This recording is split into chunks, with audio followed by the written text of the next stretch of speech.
నమస్కారం SRTV news కి స్వాగతం. హెడ్లైన్స్ చూద్దాం.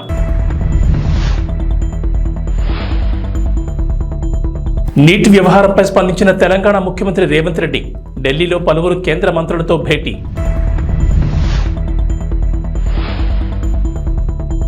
రేషన్ కార్డుదారులకు ఏపీ ప్రభుత్వం గుడ్ న్యూస్.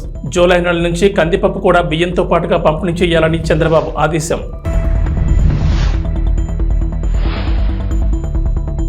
కల్కి సినిమాకి గుడ్ న్యూస్. ఏపీలో భారీగా టిక్కెట్ల రేట్ల పెంపు.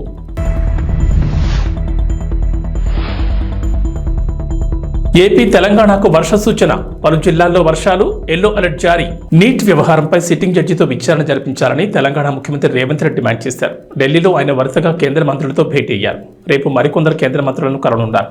అలాగే నేడు ఆయన ఏఐసీసీ కార్యాలయానికి వెళ్లారు. నీట్ పరీక్ష అంశంపై మీడియా ప్రతినిధులు ఆయన ప్రశ్నించారు. ఈ సందర్భంగా ముఖ్యమంత్రి మాట్లాడుతూ ఏ ఒక్కరిపైనో కేసు వేసి క్లోజ్ చేసేందుకు సిబిఐ దర్యాప్తునకు ఆదేశించారని విమర్శించారు. కానీ జ్యుడిషియల్ విచారణ అవసరమన్నారు. ప్రధాని మోడీ విద్యార్థులకు భరోసా ఇవ్వడం లేదన్నారు. తెలంగాణకు సైనిక్ స్కూల్ కావాలని, ఇదే విషయమై తాను కేంద్ర మంత్రి రాజ్నాథ్ సింగ్ అడిగానన్నారు. ఆయన సానుకూలంగా స్పందించినట్లు చెప్పారు. రేవంత్ రెడ్డి కేంద్ర మంత్రి మనోహర్ లాల్ ఖట్టర్తోనూ భేటీ అయ్యారు. ఈ సందర్భంగా బిఎల్సీ మోడల్లో 2.70 లక్షల ఇళ్లు మంజూరు చేయాలని కేంద్ర మంత్రిని కోరారు. ఇళ్లను పీఎంఏవై కింద నిర్మిస్తామని తెలిపారు. అలాగే స్మార్ట్ సిటీ మిషన్ కాలపరిమితిని ఏడాది పాటు పొడిగించాలని కోరారు. రేషన్ కార్డుదారులకు ఏపీ ప్రభుత్వం గుడ్ న్యూస్ చెప్పింది. రేషన్ కార్డులు ఉన్న వారికి వచ్చే నెల నుంచి రేషన్ దుకాణాల్లో రాగులు కూడా పంపిణీ చేయనున్నారు.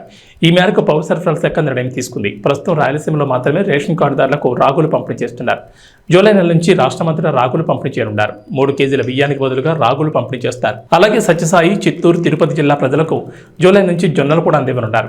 ఒకవేళ రాగులు, జొన్నలు తీసుకునేందుకు రేషన్ కార్డుదారులు ఆసక్తి చూపని పరిస్థితుల్లో వాటికి బదులుగా బియ్యం ఇవ్వనున్నారు. మరోవైపు రేషన్ కార్డుదారులకు జూలై నుంచి బియ్యంతో పాటుగా కందిపప్పు, పంచదార కూడా ఇవ్వాలని ఇప్పటికే నిర్ణయం తీసుకున్నారు. బహిరంగ మార్కెట్లో కందిపప్పు ధర భారీగా ఉన్న నేపథ్యంలో సగటు మధ్యతరగతి జీవికి ఊరట కలిగించేలా రేషన్ షాపుల్లో సబ్సిడీ ధరకు కందిపప్పు ఇవ్వాలని ప్రభుత్వం నిర్ణయం తీసుకుంది. గడిచిన కొన్ని రోజులుగా ఏపీలో రేషన్ దుకాణాల ద్వారా కందిపప్పు పంపిణీ నిలిచిపోయింది. సీఎం చంద్రబాబు దృష్టికి ఈ విషయం రాగా జూలై నెల నుంచి కందిపప్పు కూడా బియ్యంతో పాటుగా పంపిణీ చేయాలని ఆదేశించారు.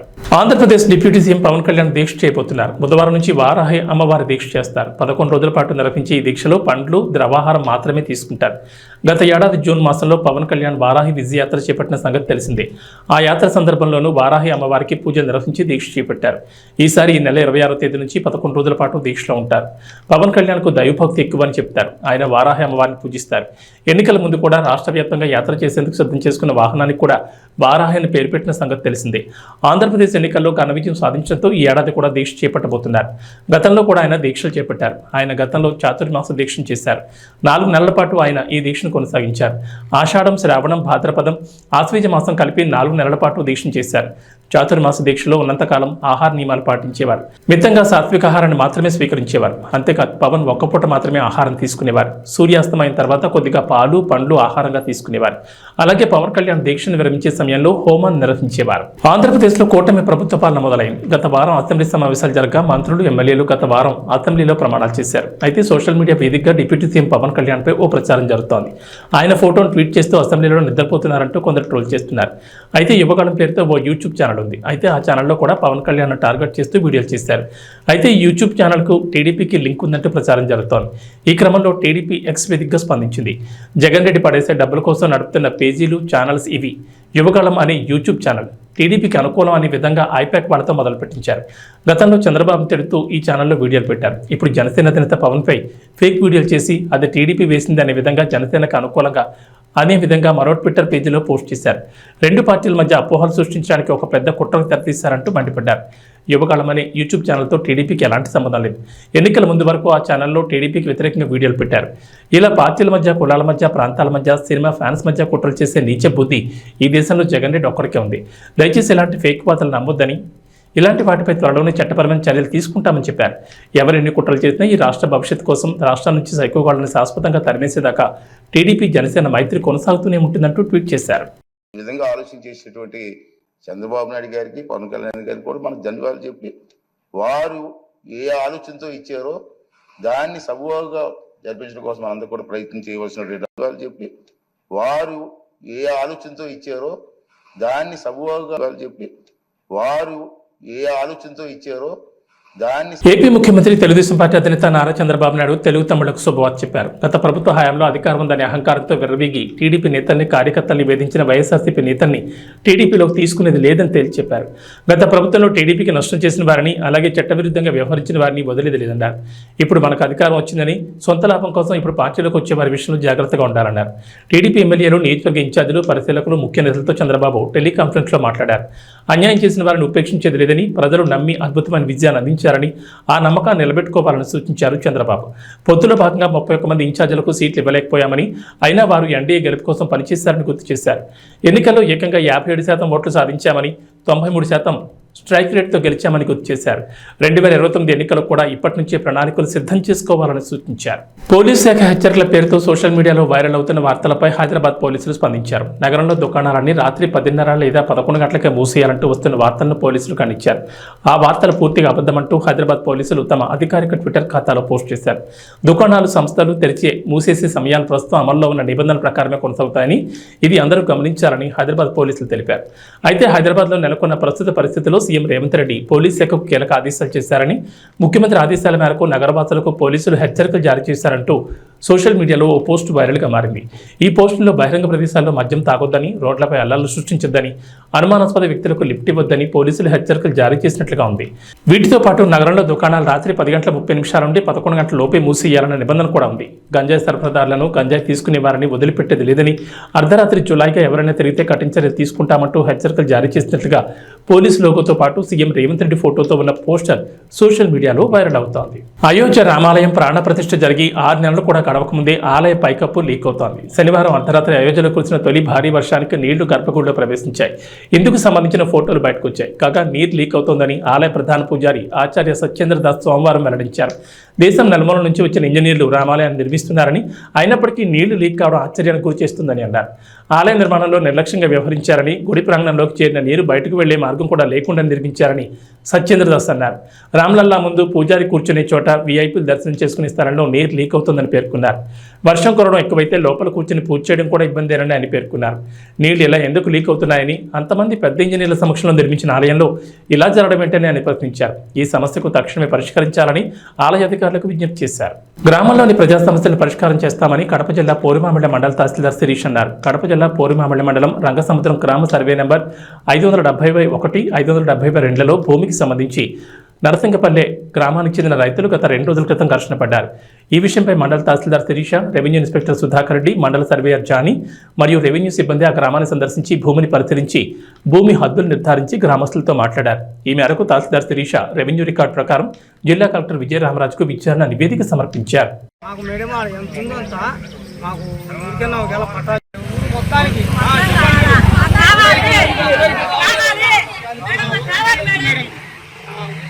మొత్తం వాళ్ళ కానీ మా కానీ ఏకత్వం మొత్తం అందరికి ఈరోజు పోగొట్టుకుంటే రేపు ఏ దానికి లేదు.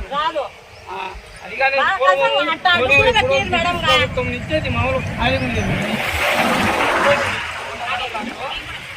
చూడండి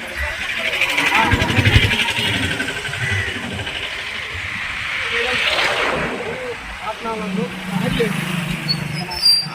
అటువంటి ఇదే పొలాలతో పొలాలను పోతాను పోతాను కానీ వాళ్ళ కపాలే అని నాకేం మాకు దారి ఎక్కడ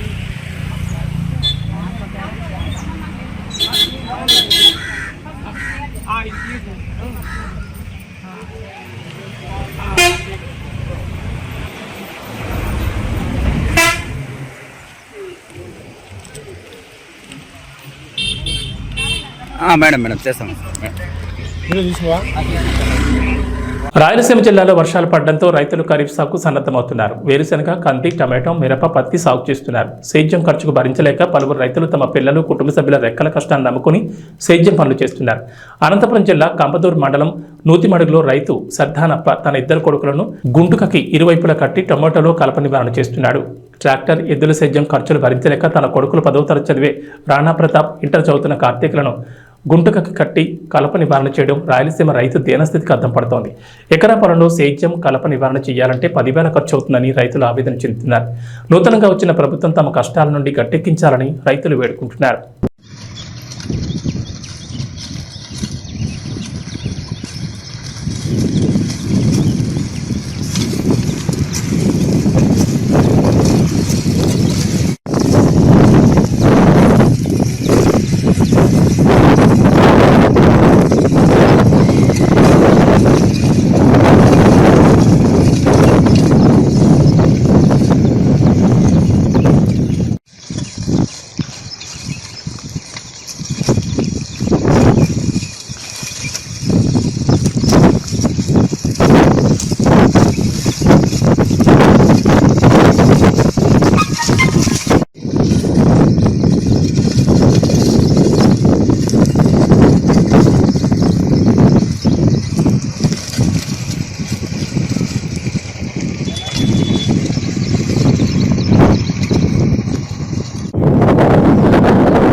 ప్రభుత్వాలు మారుతున్నాయి కానీ ఎవరు సాయం చేసేటట్టు లేరు. ఇప్పటికైనా ప్రభుత్వమైనా సాయం చేస్తామని కోరుతున్నాను. కూలీల్లో పెట్టుబడి పెట్టలేక శాతకాక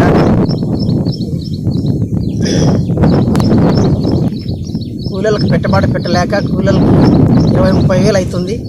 దానికి కూలీలు పట్టుకొని అవస్థ పడుతున్నాను. ఇప్పటికైనా గవర్నమెంట్ సాయం అవుతుందామని కోరుతున్నాను. డామిట్ కథ అట్టం తిరిగి కటకటాల్లోకి. కోటి రూపాయల అప్పు ఎగవేతకు వేసిన ప్లాన్ బెడ్స్ కొట్టింది. తాను తీసుకున్న అప్పు చెల్లించకుండా ఎగవేతకు ప్లాన్ చేసిన వ్యక్తి జైలు పాలయ్యాడని తాడేపల్లి సీఏ కళ్యాణ్ రాజ్ అన్నారు. విలేకరుల సమావేశంలో ఆయన మాట్లాడుతూ మంగళగిరికి చెందిన గుర్రంకొండ రాము వీరాంజనేయులు అనే వ్యక్తి వద్ద 90 లక్షలు చెల్లించాల్సి ఉండగా నగదు బదులు బంగారం ఇస్తానని నమ్మించి బయటకు తీసుకెళ్లారు. బంగారం ఇచ్చినట్లు ఇచ్చి తన మనుషుల చేత దొంగతనం చేయించి కటకటాలు పాలయ్యాడన్నారు.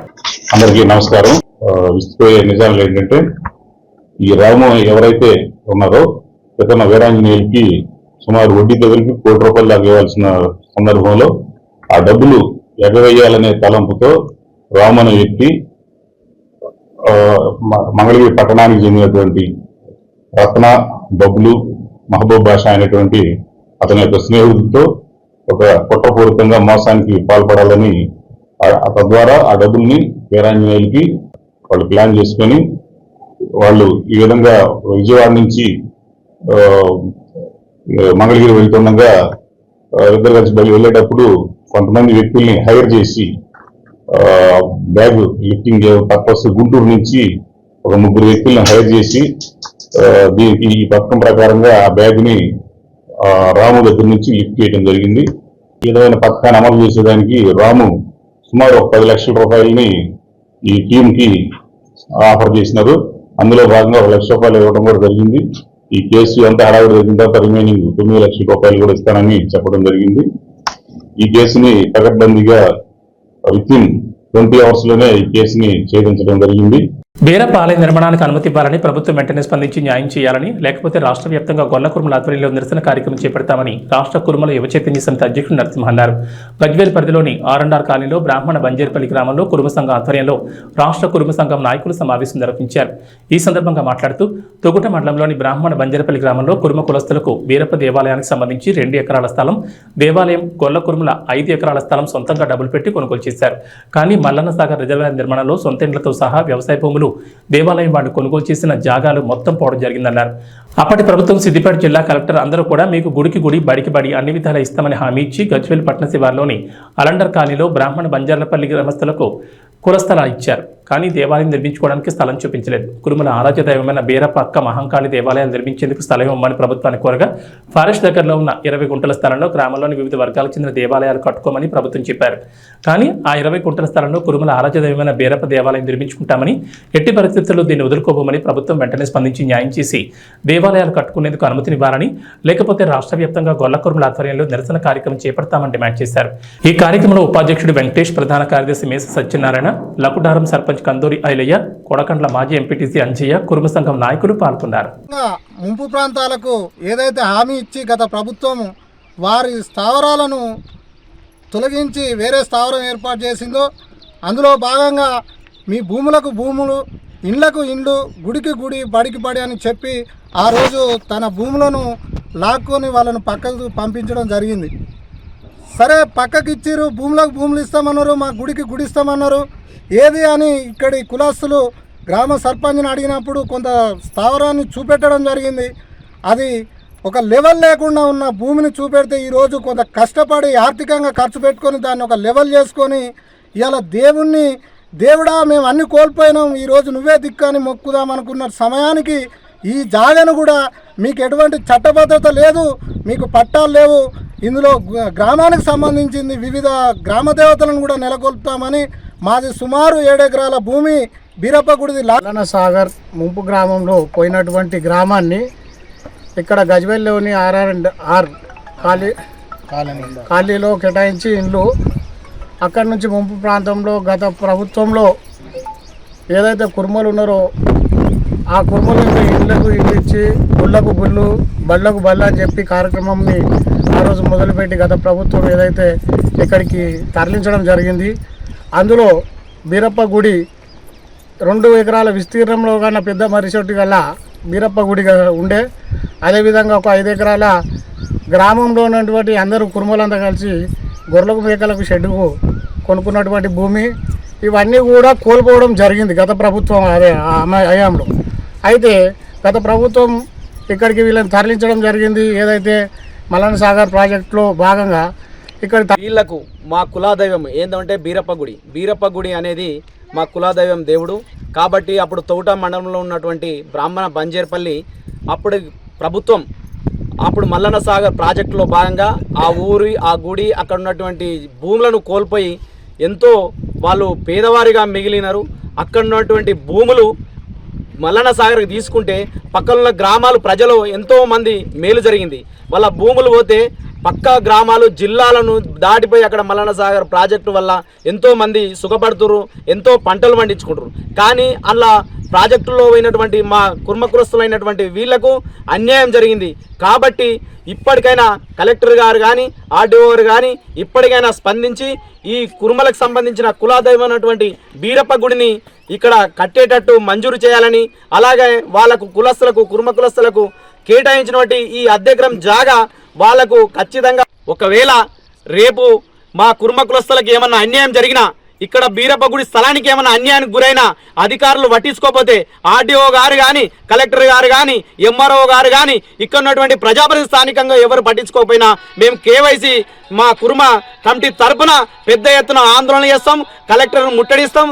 మేము స్థాన ఉధృతం చేసి పోరాటం చేసి మా కుర్మ కులస్తులైనటువంటి భూమి మేము దక్కించుకునేటట్టు మేము ముందుంటామని ఈ సందర్భంగా తెలియజేసుకుంటున్నాం. రెబల్ స్టార్ ప్రభాస్ నాగాశ్విన్ కాంబోలో వస్తున్న కల్కి 2898 ఏడీ చిత్రం రిలీజ్ దగ్గర పడుతోంది. మరో 2 రోజుల్లో విడుదల కానున్న ఈ చిత్రంపై భారీ అంచనాలున్నాయి. ఇప్పటికే రిలీజ్ అయిన ట్రైలర్ కి సూపర్ రెస్పాన్స్ వచ్చింది. భారీ యాక్షన్ ఎంటర్టైనర్ గా రాబోతున్న ఈ చిత్రానికి గుడ్ న్యూస్ ఇచ్చింది ఏపీ సర్కార్. ఆంధ్రప్రదేశ్లో కల్కి టికెట్ల రేట్ల పెంపు విషయంలో కీలక నిర్ణయం తీసుకుంది. సింగిల్ స్క్రీన్లకు 75, మల్టీప్లెక్స్లకు 125 వరకు టికెట్ రేట్లు పెంచుకునేందుకు అనుమతులు ఇచ్చింది ఏపీ ప్రభుత్వం. అంతేకాకుండా అదనపు షోలకు కూడా పర్మిషన్ ఇచ్చింది. ప్రతి థియేటర్లో 5 షోలు వేసుకునేందుకు అనుమతించింది. దీంతో గత 5 ఏళ్లలో ఏ సినిమాకి లేనంతగా అదనపు టికెట్ ధర కల్కికి దక్కింది. ఈ మేరకు ఉత్తర్వులు జారీ చేసింది ఏపీ ప్రభుత్వం. ఆంధ్రప్రదేశ్లో ఈ చిత్రం అడ్వాన్స్ బుకింగ్స్ మంగళవారం నాడు ఓపెన్ అవుతాయి. ఇటీవల తెలంగాణ ప్రభుత్వం కూడా కల్కి టికెట్ రేట్ల పెంపునకు అనుమతులు ఇచ్చిన సంగతి తెలిసిందే. ఈ నెల 27 నుంచి జూలై 4 వరకు ఈ టికెట్ రేట్లు పెంచుకునేందుకు పర్మిషన్ ఇచ్చింది రేవంత్ సర్కార్. మొత్తం 8 రోజుల పాటు ఈ టికెట్ ధరలు పెంచుకునేందుకు వెసులుబాటు ఇచ్చింది. టికెట్పై గరిష్టంగా 200 పెంచుకునేందుకు పర్మిషన్ ఇచ్చింది. సింగిల్ స్క్రీన్ థియేటర్లలో 75, మల్టీప్లెక్స్లో అయితే 100 వరకు పెంచుకోవచ్చని తెలిపింది. టీమిండియా కెప్టెన్ రోహిత్ శర్మ మరోసారి అదరగొట్టాడు. T20 వరల్డ్ కప్ 2024లో భాగంగా సోమవారం ఆస్ట్రేలియాతో జరిగిన మ్యాచ్లో విధ్వంసం సృష్టించాడు. డారెన్ సామి నేషనల్ క్రికెట్ స్టేడియం వేదికగా జరిగిన ఈ మ్యాచ్లో 41 బంతుల్లోనే 92 పరుగులు బాదాడు. తన కెరీర్లోనే బెస్ట్ ఇన్నింగ్స్లో ఒకటిగా నిలిచిపోయేలా హిట్ మ్యాన్ ఆడాడు. తన ఇన్నింగ్స్లో 7 4లు 8 సిక్సర్లు బాదాడు. భారత్ 205 పరుగుల భారీ స్కోర్ సాధించడంలో కీలక పాత్ర పోషించాడు. ఈ మ్యాచ్లో సిక్సర్ల సునామీ సృష్టించిన రోహిత్ శర్మ సంచలన రికార్డు సృష్టించాడు. ఆసీస్పై 8 సిక్సర్లు బాదడంతో ప్రస్తుతం T20 ప్రపంచ కప్లో రోహిత్ శర్మ సిక్సర్ల సంఖ్య 13కు చేరింది. ఒక T20 వరల్డ్ కప్లో ఏ భారతీయ ఆటగాడికైనా ఇవి అత్యధిక సిక్సర్లుగా ఉన్నాయి. T20 వరల్డ్ కప్ ఆరంభ ఎడిషన్ 2007లో యువరాజ్ సింగ్ 12 సిక్సర్లు బాదాడు. ఆ రికార్డు రోహిత్ ప్రస్తుత టోర్నీలో అధిగమించాడు. కాగా 2007 టోర్నీలో యువరాజ్ 12 సిక్సర్లు బాదగా అందులో 6 సిక్సర్లు ఇంగ్లాండ్ పేసర్ స్టూవర్ట్ బ్రాడ్ వేసిన ఒకే ఓవర్లో రావడం విశేషం. ఇక వాతావరణ విషయానికి వస్తే తెలంగాణలో ప్రస్తుతం రెగ్యులర్గా వర్షాలు కురవడం లేదు. వర్షాకాలం సగం సీజన్ అయిపోతున్నా అడపాదడప మాత్రమే వర్షాలు కురుస్తున్నాయి. విత్తనాలు విత్తిన రైతులు వర్షం కోసం ఎదురు చూస్తున్నారు. వరుణుడి కరుణ కోసం ఆకాశం వైపు ఆశగా చూస్తున్నారు. ఈ నేపథ్యంలో హైదరాబాద్ వాతావరణ కేంద్రం అధికారులు రైతన్నలకు శుభవార్త చెప్పారు. నేటి నుంచి మరో 3 రోజుల పాటు రాష్ట్రంలో వర్షాలు కురుస్తాయన్నారు. ప్రస్తుతం నైరుతి రుతుపవనాలు రాష్ట్రమంతటా విస్తరించున్నాయి.